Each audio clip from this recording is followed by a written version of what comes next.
Yo, what's up guys? Andito naman tayo. Bakit nga ba natin kailangan guys gumamit ng creatine? Yan, ang creatine guys sa mga hindi pa nakakalam, yan yung mga madalas ginagamit ng mga athlete kung saan lalo silang lumalakas at bukod dyan, marami pang magandang benefits ang paggamit ng creatine. At kasama dyan guys ang mabilis na paglaki ng mga muscles natin. Alam nyo ba guys na ang ating katawan ay kayang mag-produce ng creatine mula dun sa ating mga kinakain? Halimbawa, isda at mga karne. Pero, mabilis itong magamit lalo na kung may mga ginagawa tayong mahirap, lalo na sa pagbubuhat. Kaya naman guys, mas kailangan natin ng karagdagang creatine para mas madagdagan pa ang ating lakas sa pagbubuhat. Diba kung mapapansin nyo guys, kung malakas ka, lalo kang makakapagbuhat ng mabigat. Kaya sigurado ko sa iyo na magkakaroon ka ng mas malaking muscle tissue damage. Kaya dahil dyan, mas malaki ang tsansa na tumubo ang muscle fiber sa pamamagitan ng muscle recovery. Kasi nga guys, dinadagdagan din ng creatine ang endurance mo. Ibig sabihin guys, kahit mabigat ang binubuhat mo at saglit lang ang pahinga mo sa bawat set is hindi ka basta-basta makakaramdam ng pagod. Paano naman po pinapalaki ng creatine yung mga muscles natin? Ganito yan guys.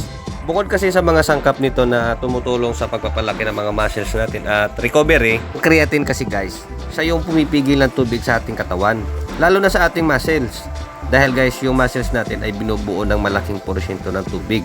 Mas maraming tubig ang muscles natin, mas malaki kasi itong tingnan. Kaya tinatawag din ng iba na muscle mass. Safe naman po ba gamitin yung creatine? Oo, dun sa mga nagtatanong kung safe ba gamitin ang creatine, disclaimer lang po guys di po ako nutritionist at hindi po ako doktor.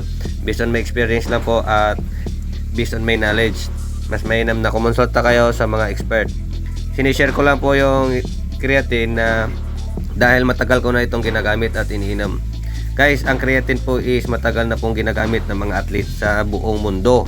Sa katunayan, ayon sa mga pag-aaral, safe talaga inumin kahit araw-araw at kahit po tumagal pa ng 5 taon. Guys, may iba't ibang uri ng creatine sa mga di pa nakalam. Pero ang pinaka-safe daw gamitin is yung creatine monohydrate. Yan yung powder guys sa iba na hindi pa alam, yung creatine monohydrate. Guys, susundin mo lang yung dosage dyan sa likod na nakalagay sa product at recommended na dosage. 5 grams kada araw. Huwag kayo mag-alala guys, mayroong nakalagay dyan na maliit na scoop sa loob ng product kaya di kayo mahirapan maglagay ng 5 grams. Anong oras naman po ang pag-inom nito? Based on my experience guys, iniinom ko ito bago mag-workout. Pero sa mga nabasa ko or napanood ko, may uminom before workout at after workout. Pero parang same lang silang lumaki. Kaya halos parehas lang sila ng effect. Ano naman po yung tinatawag na loading phase sa pag-inom ng creatine? Ito po yung unang-una mo mag-take ng creatine. Kumbaga, yung nakalagay na recommended is 20 grams. Tapos after nun, yung pang-araw-araw mo na lang na dosage is 5 grams.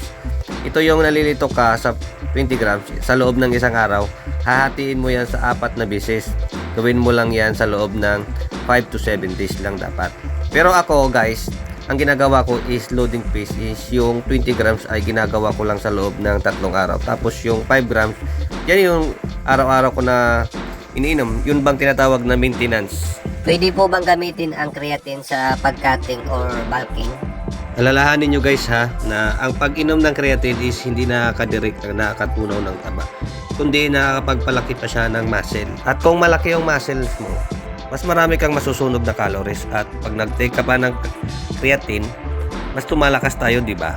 Kaya mas nagagawa mong magbuhat ng mas marami o mabibigat. Dahil dyan, mas maraming calories ang mawawala sa'yo. Kung nasa cutting phase ka naman, kailangan mo ng creatine. Kasi nga, nasa calorie deficit ka. Kaya normal lang na mabawasan ang lakas mo. Pero, sa tulong ng creatine, mas natutulungan kang lumakas or mas natutulungan ka pa. Kahit nagtutunaw ka ng taba, natutulungan ito yung muscles mo na ma-maintain mo. Tandaan nyo guys sa pag-inom ng creatine. Payo ko sa inyo guys na habang nagtitake kayo ng creatine, dapat uminom tayo lagi ng tubig. Kumbaga, 5 baso lang ang iniinom mo. Dapat gawin mo ng 8 to 9 baso kasi ang creatine guys ay nagbibigay sa atin ng ekstrang lakas. Kaya lang guys, hanggang dito lang yung video natin. Sana may natutunan kayo, lalo lang dun sa mga nag-uumpisa pa lang iinom ng creatine.